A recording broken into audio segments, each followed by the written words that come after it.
Hi guys, welcome back to my channel. నేనైతే 2025 vision board అయితే చేసుకున్నాను కదా. సో వాటిల్లో కొన్ని థింగ్స్ అయితే వర్కౌట్ అయ్యాయి అండ్ కొన్ని కాలేదు. అవి ఏంటో చూసేద్దామా. ఫస్ట్ వన్ వచ్చేసి మా అమ్మకి నా ఓన్ మనీతో గిఫ్ట్ కొందాం అనుకున్నాను. సో ఫైనల్లీ గిఫ్ట్ ఇచ్చేసాను. నెక్స్ట్ ఈషా ఫౌండేషన్కి వెళ్దాం అనుకున్నాను, బట్ అది పాసిబుల్ కాలేదు. నెక్స్ట్ వచ్చేసి ప్రజెంటేషన్.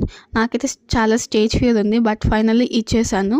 అండ్ ఇంకా స్కిన్ కేర్ అంటే నాకు చాలా ఇష్టం అనమాట. అండ్ ఇంకా యూట్యూబ్ ఈవెంట్కి అటెండ్ అవుదాం అనుకున్నాను, బట్ ఛాన్స్ లేదు. 1K సబ్స్క్రైబర్స్కి దగ్గరలో ఉన్నా. ప్లీజ్ ఇంకా సబ్స్క్రైబ్ చేసుకోకపోతే సబ్స్క్రైబ్ చేసేసుకోండి. నెక్స్ట్ ఇంకా కోడింగ్ అయితే నేర్చుకుంటున్నాను అనమాట, లైక్ రాని కోర్సెస్. అండ్ ఇంకా నేను చూడని ప్లేసెస్ కొన్ని చూద్దాం అనుకున్నాను. ఫైనల్లీ అయితే మా కాలేజ్ ఫ్రెండ్స్తో వెళ్ళేసి వచ్చేసాను. ఇంకా గుడ్ ఫుడ్ తీసుకున్నాను, like healthy food along with junk food. Yoga అయితే కొన్ని రోజులే చేశాను. నెక్స్ట్ 2026లో అయితే కన్ఫామ్గా చేయాలా. కోపం అయితే తగ్గలేదు కానీ కొంచెం ఎక్కువ అయింది.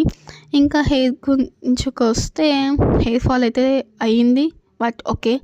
అండ్ ఇంకా ట్రావెల్ చేశాను నాకు ఇష్టమైన ప్లేసెస్కి. అండ్ చెప్పాను కదా మా ఫ్రెండ్స్తో. నెక్స్ట్ ఇన్కమ్ అయితే కొంచెం సేవ్ చేస్తున్నాను. అరుణాచలంకి వెళ్దాం అనుకున్నాను కానీ అది కూడా పాసిబుల్ అవ్వలేదు. అండ్ ఇంకా మంచి జ్యూసెస్ అయితే తాగాను. ల్యాప్టాప్ అయితే ఈ ఇయర్లోనే కొనుక్కోవాలి. ప్లీజ్